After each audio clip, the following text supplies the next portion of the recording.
Good morning बच्चों। आज हम लोग सीरीज कम्बिनेशन रेजिस्टेंस का कम्बिनेशन पढ़ेंगे। तो रेजिस्टेंस कम्बिनेशन पर बहुत सारे क्वेश्चन एग्जामों में पूछा जाता है। यहाँ तक कि IIT JEE में भी क्वेश्चन पूछा जाता है। तो यहाँ पर हम लोग 10 क्लास लेवल का पढ़ेंगे कम्बिनेशन ऑफ रेजिस्टेंसेस। तो there are 2 types of combination of resistance mainly होता है, और एक तीसरा मिक्स्ड बोल सकते हो, जहाँ पर सीरीज और पैरेलल कम्बिनेशन दोनों मिला दोगे तो मिक्स्ड कम्बिनेशन हो जाता है। लेकिन हम लोग सीरीज ही पढ़ेंगे और पैरेलल कम्बिनेशन पढ़ेंगे। तो सबसे पहले सीरीज कम्बिनेशन पढ़ते हैं।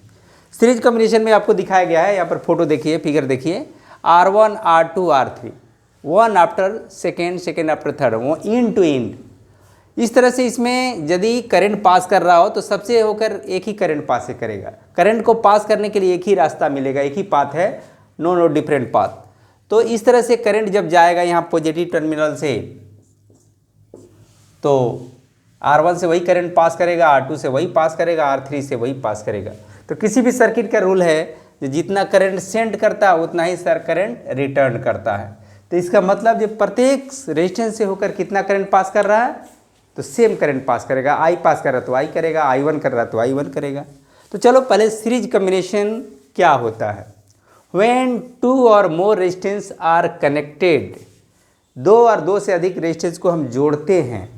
किस तरह की? सो दैट, इस प्रकार जोड़ते हैं कि same current pass through each resistance, ताकि सभी रेजिस्टेंस से क्या हो, एक ही करंट पास करे। तो इस तरह के कम्बिनेशन को क्या कहते हैं? सीरीज कम्बिनेशन करते हैं। जैसा कि फिगर में आप देख रहे हो, R1 R2 R3, करंट एक ही रास्ते से जा रहा है, एक ही रास्ते से रिटर्न हो रहा है। तो ऑलरेडी आप किसी भी सर्किट का नियम है, जितना करंट जाएगा उतना ही वापस आएगा। तो सबसे होकर यदि I जा रहा है तो Y रिटर्न आ रहा है, यानी R1 R2 R3 से कितना करंट पास कर रहा है? सेम I है तो I current, same current pass करेगा। तो इस तरह के कम्बिनेशन ऑफ रेजिस्टेंस को कहते हैं सीरीज कम्बिनेशन ऑफ रेजिस्टेंस। तो आप इसका एक्सप्रेशन निकालेंगे, इक्विवेलेंट। इक्विवेलेंट का मतलब हुआ, रिजल्टेंट का मतलब हुआ, जो तीन रेजिस्टेंस है R1 R2 R3, उसका रिजल्टेंट रेजिस्टेंस क्या हो गया, यानी उसको तीनों के बदले में एक बड़ा रेजिस्टेंस लगाएं तो उसका वैल्यू कितना आएगा, यही रिजल्टेंट। रिजल्टेंट मतलब तीनों के जगह पर एक, कितना ओम का रेजिस्टेंस लगाएं कि तीनों के बराबर हमारा एक ही रेजिस्टेंस आ जाए। यही हमारा एक्सप्रेशन है। जब हम 3 रेजिस्टेंस नहीं लगाएंगे, एक ही रेजिस्टेंस लगाएंगे, तो तीनों के जगह पर तीनों का जो वैल्यू है वो एक के लिए कितना वैल्यू होगा। तो चलिए, we consider 3 resistance expression of equivalent resistance. Equivalent मतलब रिजल्टेंट क्या होगा। तो वी कंसीडर 3 रेजिस्टेंस, हमने कितना रेजिस्टेंस लिया? 3 रेजिस्टेंस लिया, उसका नामकरण कर दिया, नेमिंग कर दिया R1 R2 R3, through which I electric current flowing on applying potential difference V। कितना पोटेंशियल डिफरेंस अप्लाई किया? V। और इस तरह से कितना करंट पास कर रहा है? I करंट पास कर, इसको लिख दिया। अब है PD अक्रॉस, आपको मानना पड़ेगा V1। Potential difference across R1 क्या है? V1 है। R2 के अक्रॉस क्या है? V2 है। R3 के अक्रॉस क्या है? V3 है। तो आप देख रहे हो, जब पोटेंशियल ड्रॉप होता है, जैसे जैसे सर्किट में आगे बढ़ते हो तो पोटेंशियल ड्रॉप होता है।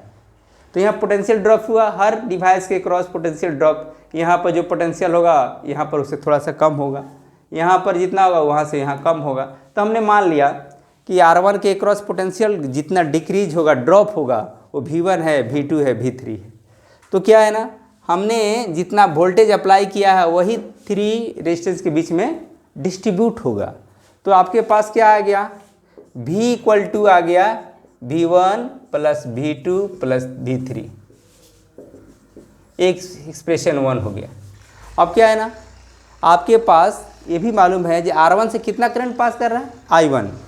तो by applying Ohm's law, Ohm's law ने बताया था रिलेशन V और I के बीच में। यहाँ से करंट पास कर रहा है I, पोटेंशियल ड्रॉप है V1, तो उसके हिसाब से, ओम्स लॉ के हिसाब से क्या होगा?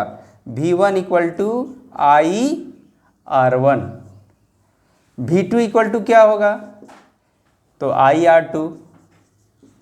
और V3 के क्रॉस क्या होगा? यहाँ भी करंट है I, तो V3 होगा I R3। अब क्या है ना, आपको तीनों को जोड़ते हो तो क्या मिलता है? एडिंग अबव दीज, ऊपर वाले एक्सप्रेशन को हम जोड़ते हैं, adding above these. Adding above these तो क्या मिलेगा, V1 plus V2 plus V3 बराबर क्या आ जाएगा, सब में I कॉमन है तो I कॉमन ले लेता हूँ, R1 R2 R3 ये हो गया। अब क्या है ना, इसको इक्वेशन 2 दे दीजिए। तो इक्वेशन 1 से मालूम है जो V1 V2 V3 बराबर क्या होता है, V होता है। तो यहाँ पर हम V1 V2 को रिप्लेस करके V लिख सकता हूँ। तो V इक्वल टू क्या हो गया, I R1 plus R2 plus R3, expression 3 हो गया। अब हमको क्या करना है, एक रेजिस्टेंस कितना रेजिस्टेंस का होना चाहिए, एक रजिस्टर कितना रेजिस्टेंस का होना चाहिए ताकि तीनों के बराबर वो काम करे। तो हमने क्या किया, ये उसी सर्किट में उतना ही पोटेंशियल डिफरेंस रहते हुए हाँ और उतना ही करंट भी फ्लो करे। तो इस तरह से एक तीसरा रेजिस्टेंस इस तरह लिया, उसी सर्किट में जो वही करंट भी दे, वही पोटेंशियल डिफरेंस अप्लाई किया जाए तो एक रिलेशन आ जाए। तो हमने क्या किया, तीनों रेजिस्टेंस को हटा दिया, इसको नाम दे दिया RS और वही वोल्टेज अप्लाई कर दिया। चलिए वी रिप्लेस, हमने क्या किया, तीनों रेजिस्टेंस को रिप्लेस किया। We replace three resistances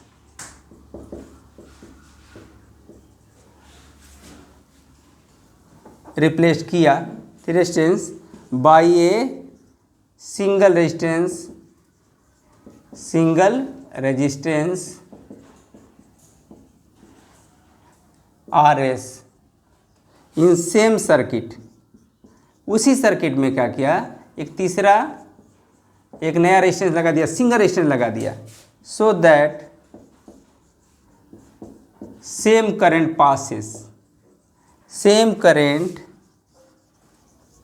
passes through the